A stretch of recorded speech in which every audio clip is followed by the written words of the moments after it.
Hi guys, and welcome back for another video. So today I'm going to play this lovely piece on the grade 5 ABRSM saxophone list by Karen Street called Paradise Ballroom. So as well as a demonstration of this piece, I'm also going to give you a quick tutorial on the music and just show you what musical details you really need to bring out in this piece. I'm also going to isolate some of those trickier moments in the piece and play them along with a metronome, so I would invite you to grab your sax and play those along with me too. Okay, let's get into the music. Here we go.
Now I'm sure many of you will have played works by Karen Street before. She writes super pieces for saxophone, and her ensemble pieces especially, I really enjoy playing those with pupils. They're really lovely pieces of music. Now at a first glance when you look at this piece, it looks like you're getting a bit of a hard deal on this one because it looks twice as long as the other two. But I think when you take into consideration that the opening few bars are quite easy and the closing few bars are reasonably straightforward too, it really is only that middle section that's going to cause any problems. And I think with this piece you feel like you're playing a bit more of a piece of music rather than a hard-going study. So I think it's got that in its favour too.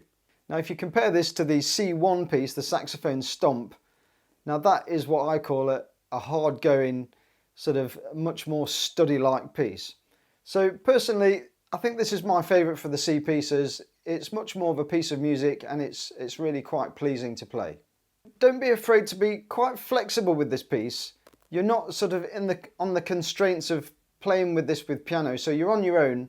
So I think that gives you a bit more flexibility in your approach. I don't think you have to really play this like a robot. You know, I think you've got quite a bit of freedom of expression here.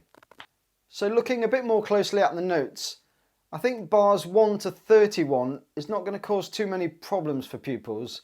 So just play this with a nice, big, warm, expressive, a big legato sound. Really join up these notes as much as you can. Keep the finger work really down to a minimum here so that you can really sort of melt those notes into each other. So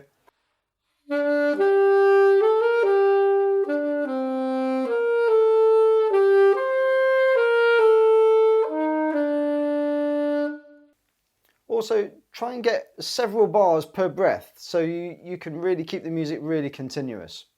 And as you approach bar 23, make sure you get a really good high point in the dynamics around that point.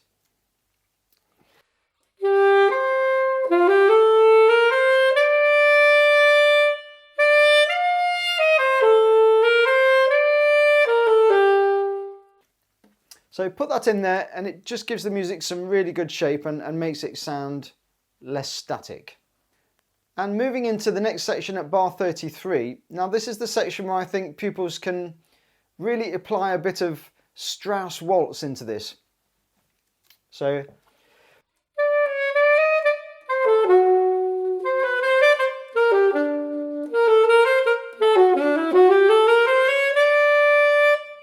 I like to play this section with a bit of a flexible time here and just hold it back a little bit and then speed up and then hold it back and speed up and just play around with it a little bit. I'm sure Karen doesn't mind too much. And I've also got a little sort of technical thing that I like to do for that passage as well. Instead of doing the B to B flat like with the side keys, or even with that as some pupils kind of seem to be able to do, I think it's quite nice and easy to play the A sharp. Just use one of those fingers on the right hand, because I mean all of those buttons there on the right hand, they all activate that B flat button key. So I just use that for the A sharp, and then I just use that, the side key C, for the C there. So I play.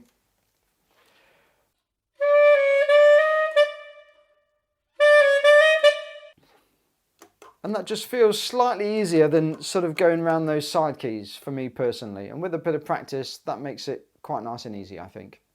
And moving into the next section at bar 49, now pupils are finding this a little bit more difficult than the rest of the piece, I think, and it's down to the quality of the articulation skills and how well you can synchronise the use of the tongue in with the fingers. So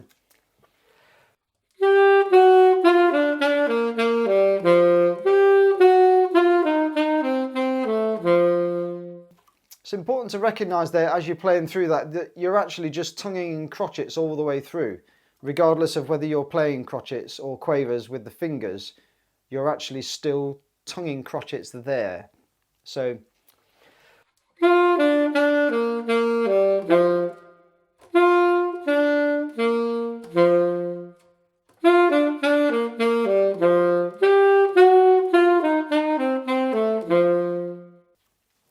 I think it's worth spending some quality time on that and just make sure that you've got the articulation detail correct there. So if you get through that okay, then you're heading back towards home ground again. You're heading back towards the easier notes. But there is just one last little fiddly articulation bit there at 60, 61, 62.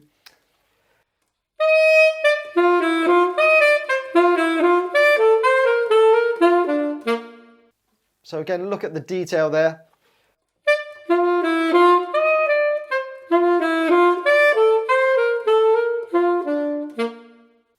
So observe the detail there carefully, and then you're back onto the easy notes again.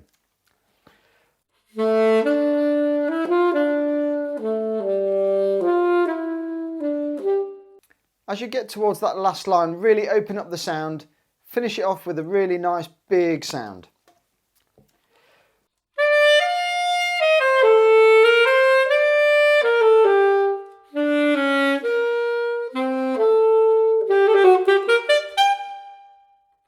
Try and rattle off those last two bars really confidently and see if you can land on a really well-defined and in-tune top E.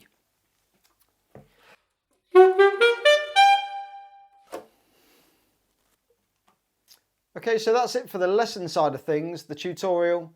Now I'm going to isolate that middle section. I'm going to play it through with the metronome at 120 BPM.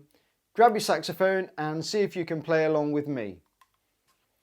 So I'm going to play from the 4 quavers in bar 32, and I'm going to play all the way through to bar 64 at 120 BPM, and I'm going to give you 2, 3, 1, and then we're in. Here we go.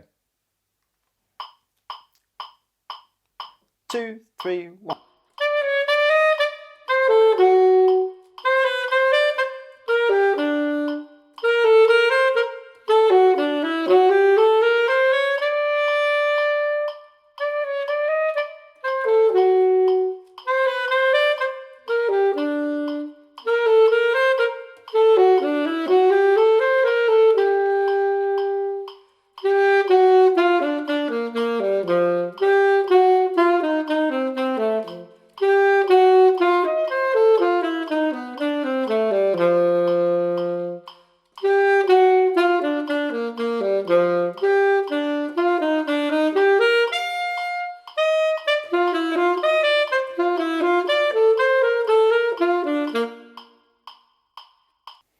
So I hope you got all that detail in there. So don't skip over the articulation detail, try and get it all in there because it makes the music sound just so much more accurate and interesting to listen to. So that's a wrap for Paradise Ballroom. Thank you for watching the video. If you did like the video and you found it useful, then of course smash that like button. And of course check out some of the other videos that I've got uploaded for Grade 5 saxophone as well. I'll see you on the next video. Keep practicing. Bye.